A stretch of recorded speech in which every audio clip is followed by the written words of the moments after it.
Well, it's wonderful to see you, Jim Guy. Thank you so much for taking time today to join us on the Leadership Loop podcast. Absolutely. As we've talked about before, this is an opportunity for our students to engage with you. And of course, what they're going to know about you as the CEO of Bill Miller is that you are the face of the company.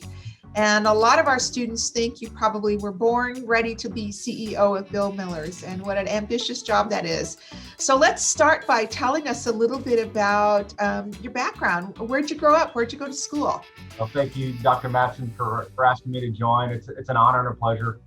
Anytime I get to speak, obviously I prefer it to be live. I love to be with the students in a room, and obviously conditions don't allow that right now, but I enjoy and look forward to the opportunity to speak to students. For nothing else other than to share, some of the trials I've had. Right, I wasn't born into this. Didn't think I'd ever be here. But I will say I'd love to speak about the background a little bit. To start with my family, I was born and raised in San Antonio, fourth generation Texan, actually fifth generation Texan. Excuse me. My mom went to Jefferson High School. I graduated from Churchill High School several decades ago. I won't exactly share exactly how many decades ago, how many years, but went to Churchill High School, and when I was getting to the end of graduation from high school, I was very strongly looking at several opportunities that were presented to me.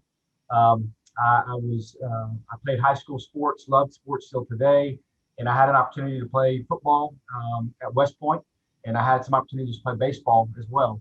And through a lot of the process of talking with my parents and my peers, ultimately decided to play baseball. Went to Incarnate Word my freshman year out of high school, and I learned very quickly. Incarnate Word's a great place. Again, born and raised San Antonio, so my dorm was 15 minutes from the home I grew up in, and decided to play baseball.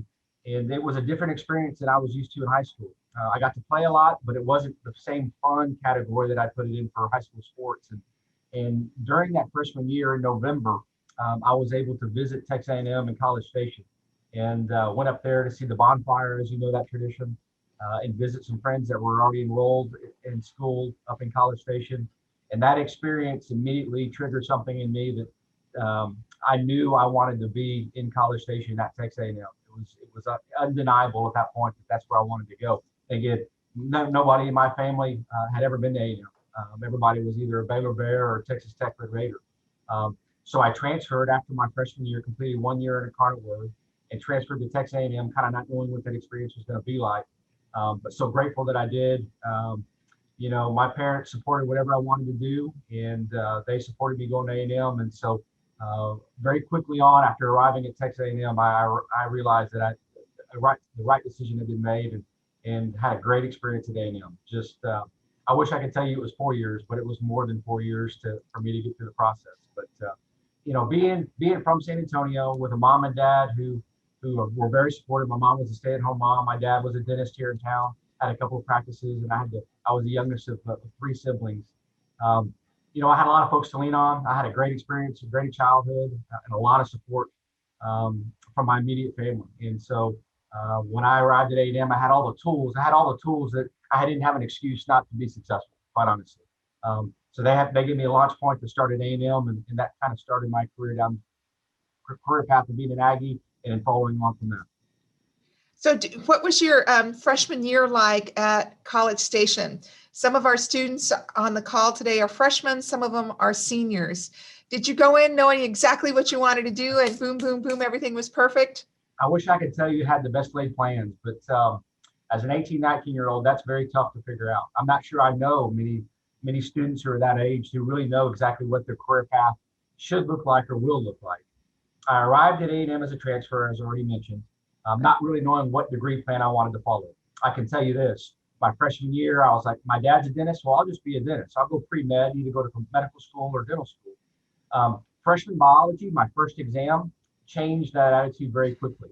I thought I was overly prepared. I worked really hard for my exam, stayed up all night, basically, showed up for the exam, and did not do well at all. And that was a reminder that maybe, just because your dad did it, maybe that's not the same plan for you.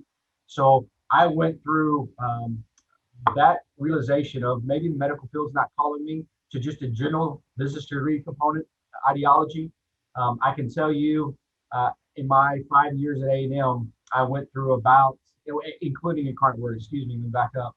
I probably went through 6 or 7 different degree paths trying to figure out what I wanted to do. Ultimately knowing that if I got a degree, that was going to be a launch pad. And I knew a lot of folks that got degrees and didn't necessarily work within their degree plan from college or even graduate studies for that matter. So I went through quite a discipline of changing degree plans several different times and major several different times before I finally arrived at agriculture economics. And ultimately, I love agriculture. I love the business world. And well, I can say that I didn't know it would lend itself to exactly what I'm doing today. I can now reflect back and know that that plan really does lend itself very well, very highly for what I do in my role at Bill Miller BBQ. So did you have good experiences with an academic advisor or a career advisor?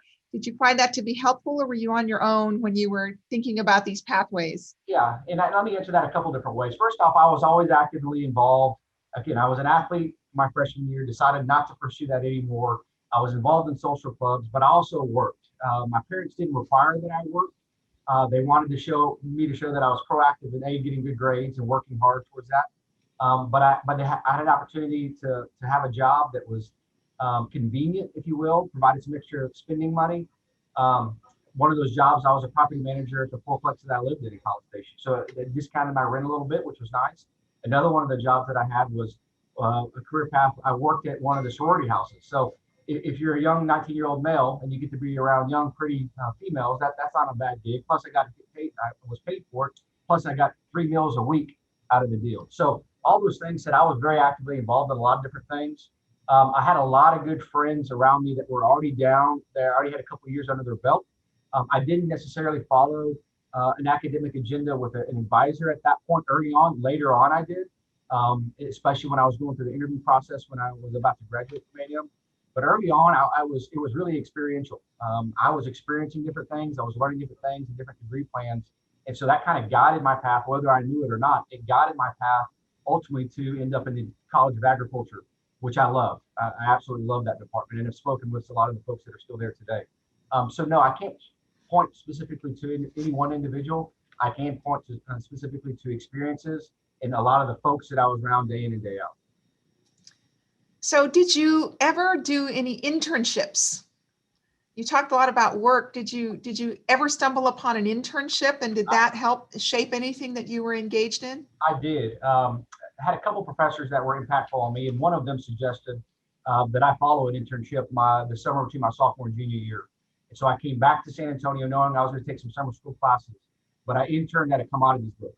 And if you don't know what a commodities broker is, we brokered commodities and mostly in this case, it was produce from either the western side of the United States, some from Florida, but mostly the western side of the United States and from Mexico. And I got to be on the floor, if you will. It was a small family-owned business. Family friends connected me to them. It was a paid internship, but ultimately the experience I got from that was worth far more than whatever I was paid there. And so I spent a couple of months that summer between my sophomore and junior year being able to see that and do that. And that, like I said, they let me participate in active trades and actually broker loads of commodities would be shipped from the western United States or Mexico to San Antonio. And then those shipments would be broken down and either delivered to restaurants, retail locations throughout South Texas at that point. And that was eye-opening. I did lose some money for our company on a couple of the loads that I brokered. Oh, no. That was a good experience for me, not necessarily for the company, but I learned from it immensely. And so that internship gave me some insight into a world that I'd never seen up to that point. And so from that experience as an intern, did that help shape the coursework that you were taking from there forward, or was it just something out in left field? No, it wasn't something out of left field. I didn't, again, at that point, career path, and ultimately even degree path were still kind of cloudy in my mind. I still ultimately did not know what I wanted to do. This was an opportunity that may have lent itself to a job somewhere down the line. Obviously, there's a lot of great companies in San Antonio that deal in commodities, they deal in produce, obviously the big grocery retailers that we all know. So it let me kind of check a box of an area that while I didn't specifically seek it out, it was an opportunity that then allowed me to see that ag economics really lent itself to a lot of different general degrees. It's kind of like general business. Right. It's general enough that it gives you insight into a lot of different areas and components of the business world. but it's not so specific that it locks yourself into a certain job path that you may or may not like somewhere down in the future. Again, it's hard when you're 18, 19, 20 years old, 21 years old, 22 years old, I can keep going, to know exactly what you want to do. And so this was broad enough in scope. It gave me great experience that was broad, that would apply itself to a lot of different areas, while at the same time letting me focus now, okay, I want to be in the College of Agriculture at A&M, and I can be specific enough to agriculture economics, knowing that the business component that I will get from those classes will lend itself down the road in whatever job path I'm on. Well, it sounds exciting. So eventually you graduated. So what did you do after graduation? What did you have? Yeah, and so it takes people that mature at different times in their life, right? We all do. Sometimes it takes people arrive in college as a freshman ready to go and apply themselves and hit it out of the park all 4 years. It took me a little bit more of a runway to get there than some other students. But I got there when I found out that when I apply myself, it's A, it's fun, B, it's rewarding and learning, and C, I'm gonna have a platform that's greater now, to be able to go into the job world. And so when I graduated from A&M, again, didn't know exactly what job field I wanted to go into, but A&M has such a fantastic career path with career advisors that allow you to work with recruiters through different industries that come to campus or just remotely. And so it allowed me to set up meetings just as a fact-finding mission. They weren't necessarily at that point interviews, but they were fact-finding from both sides of the table. And so I put together my resume at the instruction of great career advisors, if you will, and sent that out there. And through that, ended up with probably 12 or 13 different companies that I was going to interview with. And through that, had some great sit-down discussions. Look, I can say this, I'm sure y'all preach this to your students as well.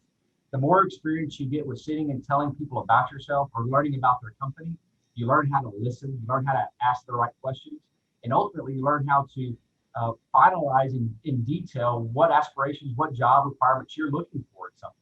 And so the more you can do that, the better. It's not a waste of experience if you don't get a job from it.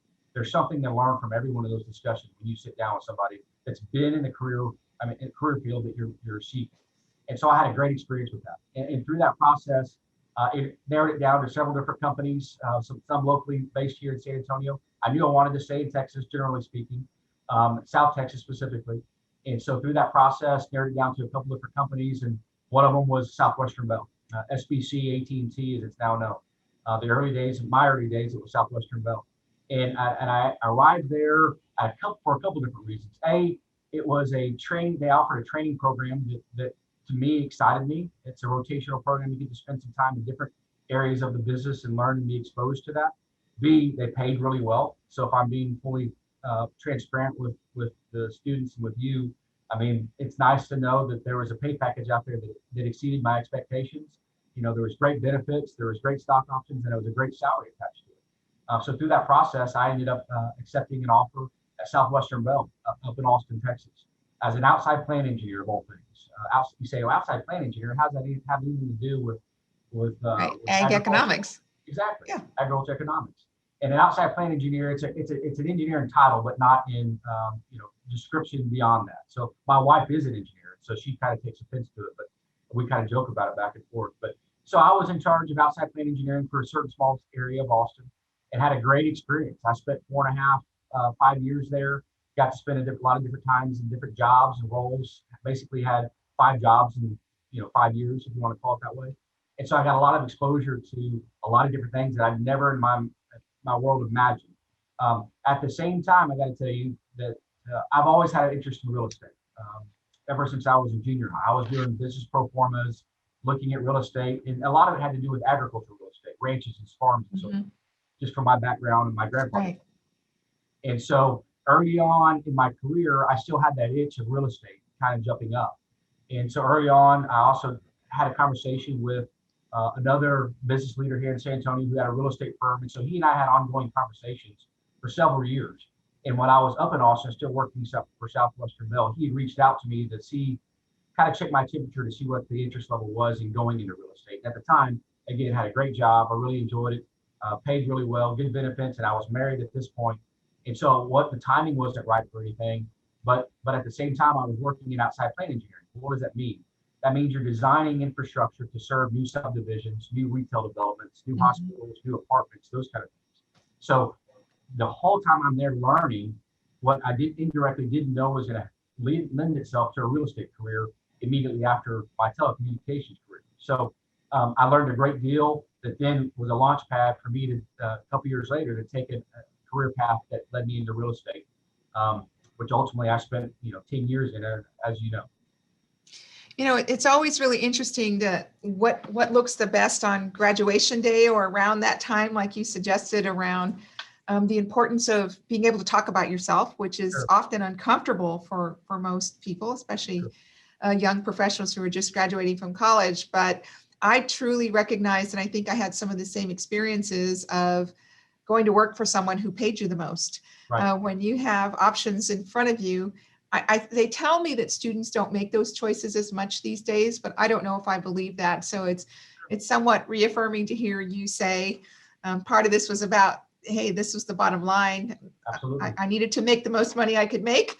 And this sounded like a pretty good place to start, and took you in a whole different direction. Yeah. So now we're talking about the real estate business. Mm-hmm. How did the real estate business mature to being the CEO of Bill Miller's? So if I take you back to when I started in real estate, it's about 2006, 2007. And probably most of your students won't remember, reflect back on the economic times of 2006 and 2007. Oh, right. In the real estate world in Texas and most of the United States, we were at the tail end of the growth cycle. I mean, everybody was hitting on all cylinders. If you were in commercial real estate and you weren't doing well, then you needed to be in a different industry, because the business was that hot at that point. And so I got into commercial real estate right at the very end of that run. I didn't know it at the time, and honestly, personally speaking, I can tell you up to that point, I hadn't really truly experienced true failure in the business world. Everything that had worked out, God's plan had worked out. My first job was great. I had a good departure from AT&T, Southwestern Bell, and launched into this. And here I am in real estate now. That you're in a world where you eat what you kill. I had a wife, I had one baby, and another baby on the way when we made this decision. So it was a pivotal time in our life. And my wife was a stay-at-home mom. She had left her engineering career in order to be a mom. And so I jumped into real estate, with all hands ready to go. And found out very quickly that it didn't matter how hard I worked. Sometimes things just don't work out the way you want them. And so I kept working hard. And it was early in that process, maybe 7 or 8 months, that I was like, okay, we saved enough cash reserves for us to last X number of months in commercial real estate. And we are quickly depleting those cash reserves. What are we going to do now? And so it was a rude awakening for me to really truly see that from the first time in my life, that even though you work hard, even though you have the best intentions, even though you're with a great group of people, some things don't work out exactly how you planned them. And it was a very tough lesson when you leave a world that, quote unquote, there's a lot of security in the benefits and the career that you have, and there is none, and now you're working hard and you can't do anything about it. That being said, we stuck it out. There was a lot of, in another conversation where we have more time, I can tell you some more specific stories about some of the things that happened that were mind-blowing from the sense that right when we needed something would happen. But we stuck it out. And one of our early clients in that process, the first client really that I ever was exposed to, was Bill Miller BBQ and the Miller family. And as you know, we have a lot of real estate here in San Antonio, Austin, and South Texas. The family members have a lot of personal real estate from a shopping center, retail perspective. And so I was first introduced with them, and we're meeting weekly with them on helping the family buy and sell real estate that met their business needs and their personal needs. And so through that process, built a relationship with the whole Miller family for the most part, and mostly Bayless Miller as well. He's our board chairman, and the gentleman who retired, and I replaced him. I never said replace. I shouldn't say replaced him. I took his spot. You can never replace Mr. Miller for sure. But through that exposure early on in real estate, I built a trust level with them that I really wasn't seeking, and I was trying to be their real estate guy. But over 10 years of that experience with them and exposure to them, we built a relationship to the point where they decided to ask me to come on board full time. Well, that's pretty incredible. Our students may not remember this, or maybe they've read about it in the history books, but that 2006, up to that moment, you're absolutely right. Everybody was on a runway to wealth, right? Right. That involved real estate. Right. And then when it crashed, it feels much like it does today, don't you think? Just Absolutely. this huge bubble burst. Sure. And no one really knew what to do about that. And at the same time, we had you might recall, a really significant federal intervention, Sure. just like we have right now. Right. So there are some parallels. So I can only imagine sort of the fret of being in business, much like those who started businesses at the start of the pandemic or pre-pandemic, and where they are today. So you bring a really fresh perspective to a very real challenge that's before many of our students today. Sure. And you're living to tell us about there is actually light at the end of the tunnel and you can make it, but it's tough. It can be tough. Absolutely. And every point along the way, and I can say this looking back, I can't say that I had maturity or knowledge when I was 22, 25, or even 30 to know what was going on. But I can look back today and say at every pivotal moment along the path, whether I was in a job that I didn't like, that I wasn't having fun, I learned something from every single stop along the way. And the trials, you learn more from a real estate no than you do a real estate yes. And what I mean by that is if you present a project and they say yes, well, then that's great, wonderful. You're going to make some money, they're going to make some money, everybody's happy, both sides are happy. But you don't really learn the triggers of what made that project successful, because I was the one presenting it, but I wasn't the one completing it, if that makes sense.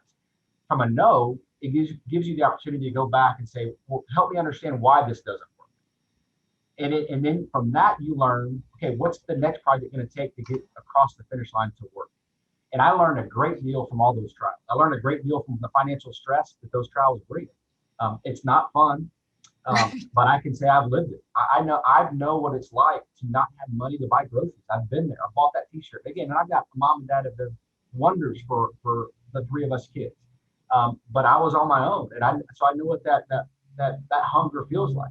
I know what that motivation feels like, and I also know that every step along the way, the people that I saw that were successful were the ones that stuck with it and they worked hard throughout the process. There's a lot of people that made money in 2006 in real estate that didn't have to work hard to do it, but it's the folks that survived it, that continue to work hard, that are doing the best today. And I know that without any doubt, with all certainty. So tell our students, what's it like being Bill Miller, CEO of Bill Miller? Well, and you just sit in your office and eat barbecue all day and plan new recipes? My kids ask me what my day's like, so it's kind of fun explaining to them. I've got a 16, a 14, and a 9-year-old, so it's kind of fun explaining to them what I get to do. Every day is different. And let me say this, I never in my wildest dreams ever thought I would end up sitting here. God's dreams are bigger than my dreams, and I will say that. And so I'm in a place that working for a company that I've always admired. When you're born and raised in San Antonio, you know the Bill Miller name, you know Bill Miller brand. I've been a customer since I was born, basically. And so knowing of the family, you also know that everybody at Bill Miller works very hard. We pay our employees really well, but they work very hard for the pay that they earn. And so those are kind of some of the highlights. What I didn't understand was the culture component. We have a phenomenal culture of employees that are loyal to us, and we are loyal to them. And it's a pleasure to be able to be around that every single day. You don't see that every day in the workforce. But I see it, I get to see it and live it here, being in my position.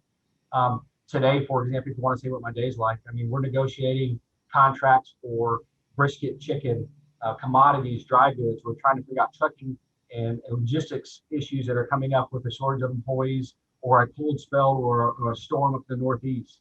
We have a board meeting, so we're reporting board results, financial results. We're talking to our HR teams about what we can do to hire and retain more employees. The job market right now, as you already know, from everybody in the retail industry or hospitality industry for that matter, is looking for qualified employees that will stick around. And so that's a daily issue with us. We're also looking today at mentoring programs, training programs, how we continue to expand in different markets. So every day is different. It's exciting. I can say that, when I took this job, was I qualified? The family will tell you they hired me because of some of the intangibles, some of those things that you can't teach, you can't train, but you can learn operations. If you have a willingness in a job, a work ethic, you can learn operations in the retail business. It doesn't matter if it's Bill Miller or anywhere else. It's the intangibles that you can't train. If you don't have the honesty and integrity and the character that's required, we can't help you there. But if you have those things, we can train and develop all these other skill sets that are required. I knew I took this job for several reasons. Namely, I knew I could help the family, and I wanted to help the family. After representing them in 10 years in real estate and getting a relationship with them and the main key employees that are still here today, um, if I didn't think I could help them, I wouldn't have said yes to it. But I knew I could help them, and I want to help them. I love this family. I love this company. I love our employees. I love what I get to do. It's an honor and privilege to have a legacy brand like Bill Miller Barbecue attached to your name, and I feel strongly about that. And so this company's 67 years old, and I want to help continue making it grow the right way. I want to have an impact on people. That's another component too that your students should never underestimate. You can have financial goals, and their financial goals maybe I want to make $100,000 a year. I want to make $75,000 a year. I want to make $200,000 a year. Those are great goals. There's nothing wrong with those goals. But I promise you, once they start attaining those goals, they'll start the realization of there's more out there than just those financial goals. And for me, an impact on people and a greater audience of people is more of a goal than anything. And I can say that because I've been doing this now long enough to say that, or to confirm that. You can have an impact on people one or two ways, positively or negatively. And I'm in a position now that I get to have a positive impact. And that's a tremendous responsibility, an obligation, and it's a blessing. And so I look at that very seriously. And I implore our leaders across the board, whatever operations, the plant, the commissary, doesn't matter, to look at their job in the same light, that they have an opportunity to impact people in a positive way, and lives are changed, family lives are changed by how we treat them and how they perform in their role. I think it's pretty, futuristic, right? You're an ag econ major, and you started off, you told us about your internship in commodities, Right. And here you are coming full circle to you're negotiating contracts for commodities, something that you studied for. And we often tell students that you're studying and preparing not for your first job, but your second or your third job. Absolutely. And you're sort of living demonstration of that. Absolutely. Tell me a little bit about, we talked a little bit about the crash of 06, 07, 78 timeframe. Yeah. How has it been being CEO during the pandemic? I mean, we all have been saying there's no playbook for this. Absolutely. What has your life been like during the pandemic, and how have you had to adjust? Yeah, so it's rocked our business world just like it has everybody else's. Early on in this process, March of last year, if you want to go back to when really it started, the word COVID came up for the first time in my life, really February, I guess. I can say that we immediately as an executive team got together and said, okay, what is this going to look like? I'm not planning from 6 months from now. I don't know what 6 months look like, but what is this going to look like tomorrow and the next day and the next week? So, I mean, it's a playbook that you're having to adjust daily based on new requirements from the city or the county or the state or at a national level. Thankfully, our business model already existed to be able to deliver and meet our customers' needs with a drive-through model and a delivery model. We fast forwarded on a lot of different initiatives that we'd already started, food delivery, for example, but our model existed where it's not a sit-down restaurant that you have to go inside and have full service. You could drive through without a lot of customer interaction through our drive-through window. And that allowed us to be flexible and pivot early on in this process to say, okay, we can meet the new mandates that come out from the city or state or whatever municipality is requiring these by only existing off of our drive-through delivery model. And so that allowed us some flexibility and some timing to really step back and say, okay, now we know what next week looks like. Now what does the next month look like, or 6 months from down the road? So you take it off in bits and pieces. Everybody was adapting daily on what their playbook was going to be. We were able to early on say, okay, these are initiatives we're going to fast forward that we know we have to deliver now, and it allows us to slow down and say, okay, what does 6 months from now look like? What does 12 months from now look like? The biggest impact from that component now is, okay, what does our employee outlook look like? People were scared, and rightfully so. There were so many unknowns at the time. Employees were scared to come in, and customers were scared to come in.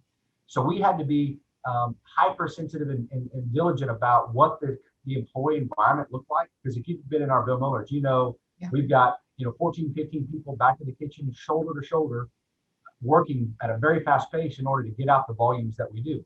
Well, that world wasn't going to exist, right? We're going to have to keep the pause button on that. So early on, we looked at simplification of our menu, so we don't have so many items that we're trying to get out, making it easier on our employees, and therefore allowing us. We didn't do any layoffs or any furloughs, but we were mandated to go to 10 employees or less. So then we had to see how can we simplify our operations in order to navigate that with 10 employees or less in a safe environment with spacing and 6-foot spacing and a lot of these other things. I'll give kudos to our executive team and our leadership here and operations folks. They did a great job of pivoting through that, coming up with creative ideas that allowed us to keep business and the door swinging, but at the same time, keep our employees safe and feeling comfortable where they were willing to come in, and B, we were able to still be operationally efficient with how we deliver our food to our customers. We're still learning today. I mean, we're not out of this yet. I'd like to say we're closer to the end than we were, 6 months from now. I think that's the case. I feel that. I hope that's the case, that we continue on this trend, but we're still learning every single day about how to best navigate. What I will tell you is, at the end of the day, a lot of the efficiencies we gain from it are here to stay. A lot of the customer demands that we've learned from COVID are also here to stay. So it's forever changed our environment, and we'd be fools if not to accept that and be able to meet that challenge going forward. So I too grew up on Bill Miller's, like you said. When I was a little girl here on South San Antonio, it was a family treat if we got to go to Bill Miller's. Right. And I left Texas when I was 8, and obviously have returned several decades later. So it's nice to be near Bill Miller's. And I'll tell you, during the pandemic, every time I drive by, if I go down Military Drive, first of all, there's a number of Bill Miller's on Military Drive, depending where you enter Military Drive and where you exit. And there's always a line, which is a sign of a quality Texas staple. And we, of course, use Bill Miller often for student events. Yeah. So speaking of student events, we have a couple of student questions that we'd like to pose to you. Great. Hi, my name is Dylan Merton. I'm currently a junior, and I'm part of Cohort 4 in PLC. The question I have is, during your time in college, were there any conflicts that greatly affected you or your work in school? Dylan, great question. So you're asking specifically if was there a conflict that affected my schoolwork? And I will say a couple of different instances. One, going from a world where all I knew was athletics and academics. I played baseball year round, never any time off. When I realized that there's more to life, for me, there was more to life than just the athletic world. That was a huge pivot point for me, because my life was very disciplined based on working out, exercising, eating right, and focusing on the sport that I was playing. One of the triggers in that, I already mentioned to you my trip to College Station for the first time to visit Texas A&M. That was eye-opening to me. College Station at the time, Texas A&M had about 46,000, I think, was the student population, undergrad and graduate students. Obviously, it's over 50,000 today. I think it's 54,000, something like that. So a huge campus. My world was small. My high school was big that I went to here in San Antonio, but nothing compared to a college campus like Texas A&M. Obviously, when I went from high school at Churchill to Incarnate Word, I'm still in a very protected, small bubble where you pretty much know. I knew all the soccer players, and I knew all the basketball players, and I knew all the baseball players, and I knew these kids, and I know those. You knew most of the folks that you saw and interacted with every day. At A&M, when I got to campus, that's not the case, and that's a shock to a lot of students. And I've got nephews and nieces that are in school, and they've experienced the same thing. But when you get to a world where your freshman English class is as large as your graduating class from high school, that's a little bit of a shocker. I don't know. I'm not sure I can exactly tell you how to best prepare for that, other than to say the more you know your student advisor, who's student teacher advisor for that class, the more they know your face, the better off you're going to be. At the same time, I'm a very social person. I'm an extrovert for sure. And those environments, while they may be intimidating, the more you put yourself out there, the more folks you're going to learn and the more support you're going to have. And I learned that when I got to A&M as well. So I a couple different ways to answer your question. Learning how to deal with life without the college athletic experience was eye-opening for me. Also learning how to adapt to environments that are much different than what you're used to, whether they be much larger or much smaller. And so don't be scared to introduce yourself to a professor or a student advisor or other students around you, because that's only going to help you and support you as you go throughout your process. Good question. Yeah, it's hard to get through anything without some form of conflict. And you said it best earlier, Jim Guy, that from these unexpected situations, we learn and we become stronger. And I think that's another good way to think about conflict, especially for a college student who is just getting started. Absolutely. Hi, my question is, were you ever discouraged by people who said your goals were too out of the box and not achievable? If yes, how are you able to stay motivated, work harder, and not change your goals because of what someone said? Actually, that's a really good question. That's a pretty good question. We probably could have a 15-minute conversation on that goal setting and challenges. Couple different answers to that. I could say in my career path, I've worked around some people and worked reported directly to some people who, for lack of a better term, weren't exactly supportive of the path that I wanted to go on and how I wanted to get there. You need to, I think if you surround yourself with positive people who are also reasonable minded in the sense that they're going to be realistic with you. If you have something, a dream that's a pipe dream that's maybe not realistic, they're going to be honest with you about that. Or they're going to be honest with you in the sense that they're going to allow you to navigate a career path or a school path, a scholastic path to get there. I was surrounded all through high school and college by wonderfully supportive teachers and coaches. I've already mentioned how supportive my family was, but that was only exemplified by the teachers and coaches that I still talk to, some of them today, who they were honest with me, they were realistic with me, but they were supportive of me. And I can't ever remember a time that I set a goal that somebody came back and said it was too lofty. I already mentioned that, the goals career-wise never involved being as president, CEO of a company this size, or leading a team of 5,000 people. That was for me. That's a goal that I couldn't dream that big, if that makes sense. And that's on me. So my encouragement to you is to don't be afraid to dream big. Don't be afraid of hard work to get there either. I've said it again and I'll say it for now. I've never met anybody ultimately incredibly successful in business or whatever path they're on that has not been willing to work. Every person that I know is willing to work. Every single one of them is that way. And I had limited dreams, but that was my fault. And I think a lot of folks today get into the camp of, well, I can never get there. That's far out of my reach. I'm a small student from a small school in San Antonio, Texas. I went to Texas A&M San Antonio, and I can't be on Wall Street as a broker or a venture capitalist firm. Well, that's a bunch of hogwash. It's absolutely a bunch of hogwash. And don't let yourself believe in the negative thing. Because again, I've been around people my whole life that are examples of this. And I'm not talking about me, I'm talking about other folks I've been around that have achieved far greater things than I could have ever dreamt of. And they were in your shoes. At some point, they were in your shoes somewhere. And back to dealing with negative people, one way to deal with negative people is not surround yourself. That sounds pretty harsh, but at the same time, you're going to start thinking like they do. The adage of, you introduce me to a man's or woman's best friends, and I'll tell you the depth of their character. I believe in that. I also believe in surrounding yourself with positive people, because when you're around positive people, you're going to start believing in the positive way of thinking that they have. And those things pay off dividends.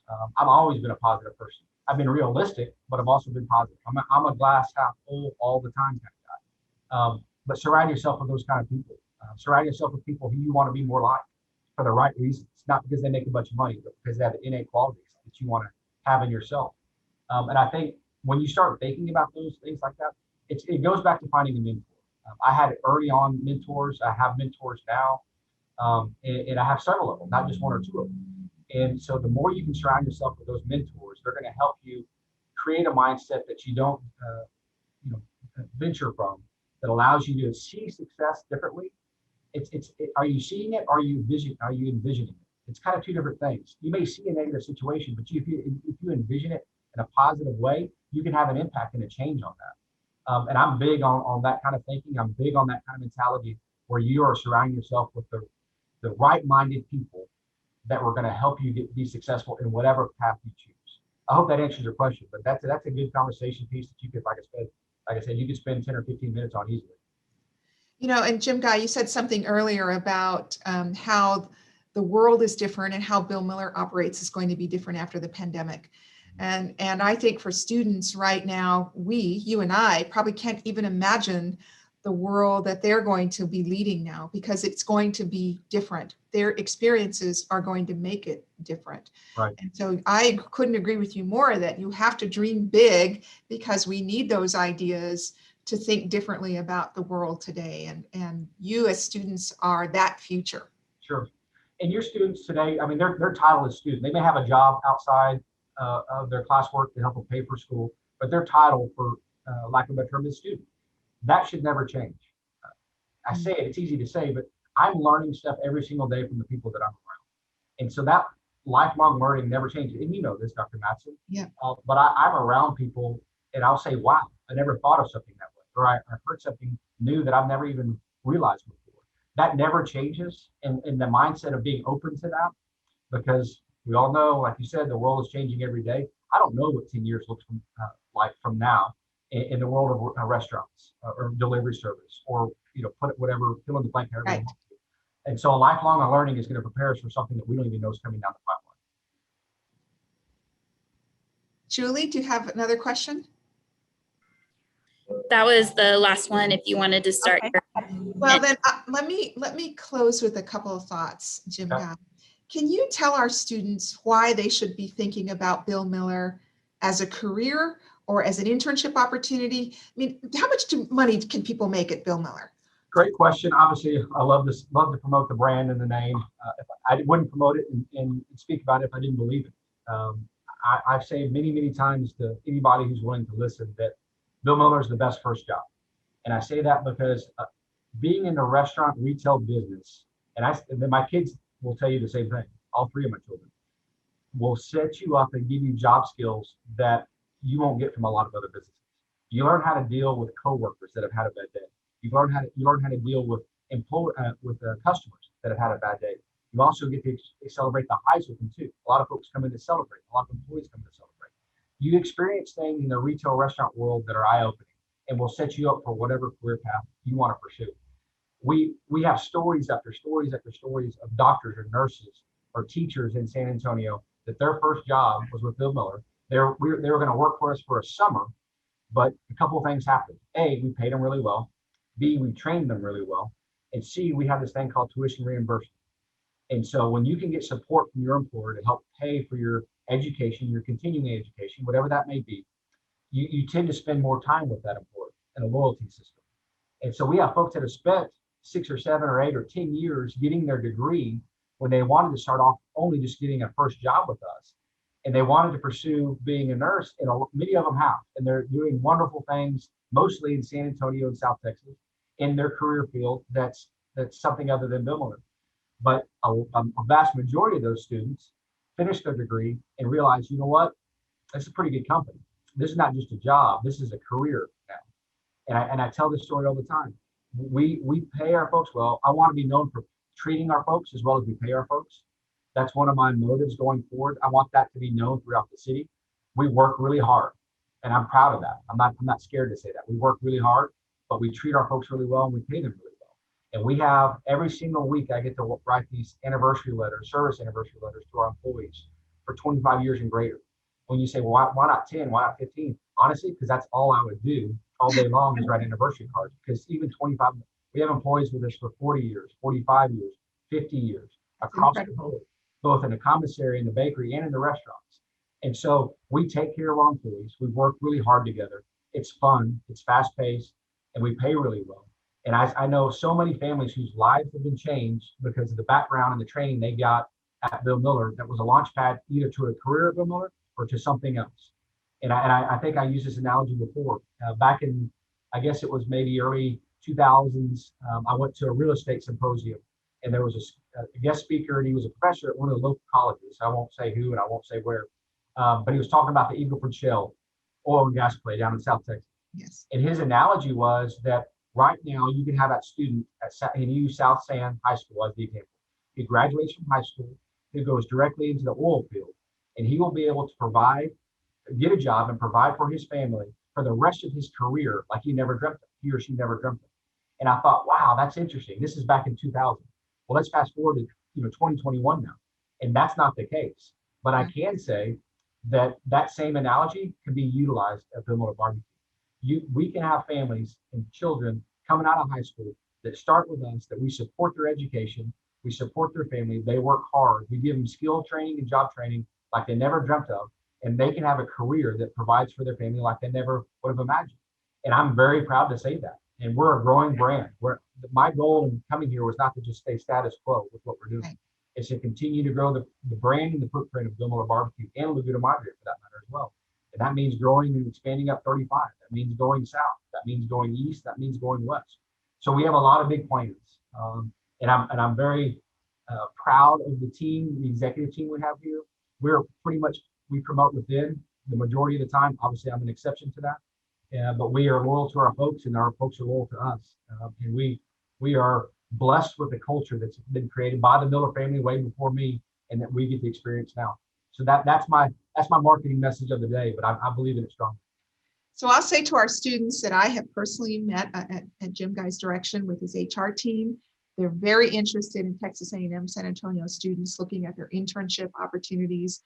And as he said, they are very generous in their internship opportunities and the opportunities to move into management once you finish or as you're working towards a degree. So I hope that Jim Guy has inspired you as much as he has inspired me to really think differently about where your career major can take you and things you can do right now today, not only as a human being, as a person, but as an employee at Bill Miller to put your career on a whole nother trajectory. So Jim Guy, thank you so much for joining us today. This has been a very special treat, not only for me, but for our students. And I look forward to taking them on a tour to Bill Miller to sample more and to get a chance to meet you in person when we're back in real life together. Well, thank you, Dr. Matson. Again, thank you for inviting me. To your students who I look forward to seeing, like I said, in person at some point. Good luck. Continue the hard work. We do hard things around here, and I know you do hard things. You're working, you're going to school, you're trying to advance your career and your life. And all I can say is God bless you. Keep it up. Don't get discouraged. Keep working hard. And whether you're a Bill Miller employee or a nurse or a doctor, I look forward to meeting all of you somewhere down the road as a customer. Great. Thank you so much, Jim Guy. Y'all take care. Appreciate it. All right, thank you.